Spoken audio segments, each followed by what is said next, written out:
Coriolis बल यानी Coriolis force जो है लगभग ऐसा है कि जैसे आपने घर में देखा होगा कि अगर पंखा चल रहा है तो उससे फोर्स जनरेट होता है, तो चीज़ें जो है उड़ने लगती हैं। बात समझ में आई?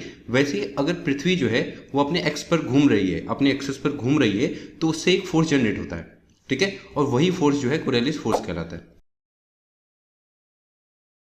ये पृथ्वी है, पृथ्वी का ये मिडिल वाला भाग जो है इक्वेटर है, ठीक है, यानी सबसे बड़ी लेंथ जो है पृथ्वी पर, सबसे बड़ा अक्षांश जो है वो इक्वेटर है, सबसे बड़ा एरिया है।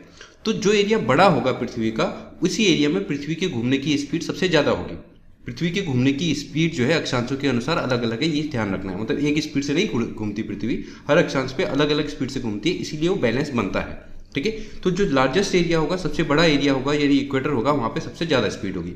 इसके अपोजिट जो पोलर वाला एरिया होगा, जो पोल होगा, जहाँ सबसे छोटा एरिया है, वहाँ पे क्या होगा, मिनिमम स्पीड होगी। इतनी बात समझ में आई? अब देखो एक ट्रायल करके देखते हैं। मान लिया जाए यहाँ पे एक बस जाती है जिसकी स्पीड है 100 किलोमीटर पर सेकेंड, क्योंकि ये इसकी स्पीड ज़्यादा है, और इसी एक पोल पे भी बस जाती है जिसकी स्पीड 50 किलोमीटर पर सेकेंड यानी इससे कम है, ठीक है। और अब हम क्या करते हैं, यहाँ से इस बॉल को थ्रो करते हैं, अगर इसको इससे यहाँ थ्रो करा जाता है तो क्या समझ में आएगा आपको, क्योंकि इसकी स्पीड ज़्यादा है, इसकी स्पीड ज़्यादा है, तो क्या होगा, ये बॉल सीधे यहाँ ना जाके कहाँ जाएगी, इससे आगे गिरेगी, क्योंकि इसकी स्पीड कम है, ये पीछे रह जाएगी ना इसके मुकाबले, तो बॉल आगे गिरेगी। तो आपको मिलेगा कि जो यहाँ से बॉल गई वो क्या हो जाएगी, एक तरीके से डाइवर्ट हो जाएगी राइट की तरफ, यानी आगे गिरी। बात समझ में आई? वैसे ही अगर आप देखोगे ऊपर से भी आप नीचे फेंकोगे तो इसकी स्पीड कम है, तो बॉल पीछे रह जाएगी, क्योंकि ये आगे निकल गई, इसकी स्पीड ज़्यादा है, तो ये भी एक तरीके से डाइवर्टेड राइट हुई। यहाँ से इसका दिख रहा है ये राइट है।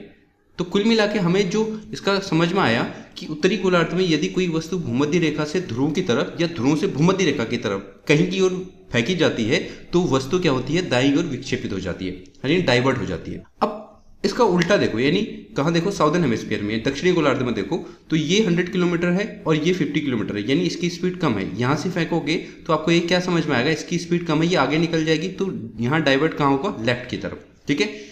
तो सेम चीज इस कंडीशन में भी होगी, क्योंकि इसकी स्पीड ज़्यादा है, इसकी स्पीड कम है, तो यहाँ से जब आप बॉल थ्रो करोगे तो ये इसकी स्पीड ज़्यादा होने की वजह से ये आगे गिरेगी, आगे की तरफ, यानी अपने लेफ्ट की तरफ भी डाइवर्ट होगी। इसका मतलब कंक्लूजन क्या निकला कि अगर कोई दक्षिणी गोलार्ध में, वो उत्तरी गोलार्ध में था, यहाँ दक्षिणी गोलार्ध में यदि कोई वस्तु भूमध्य रेखा से ध्रुव की तरफ या ध्रुव से भूमध्य रेखा की तरफ फेंकी जाए, तो वो वस्तु क्या होगी, अपनी बाईं ओर विक्षेपित होगी, ठीक है। किसकी वजह से, कोरियलिस फोर्स की वजह से, क्योंकि ये फोर्स जो घूमने की वजह से फोर्स ही जनरेट हो रहा है, तो यही कोरियलिस फोर्स है। उसका इफेक्ट जो है क्या होता है, उत्तरी गोलार्ध में वस्तुएं दाईं तरफ और दक्षिणी गोलार्ध में वस्तुएं बाईं तरफ घूम जाती है, ठीक है।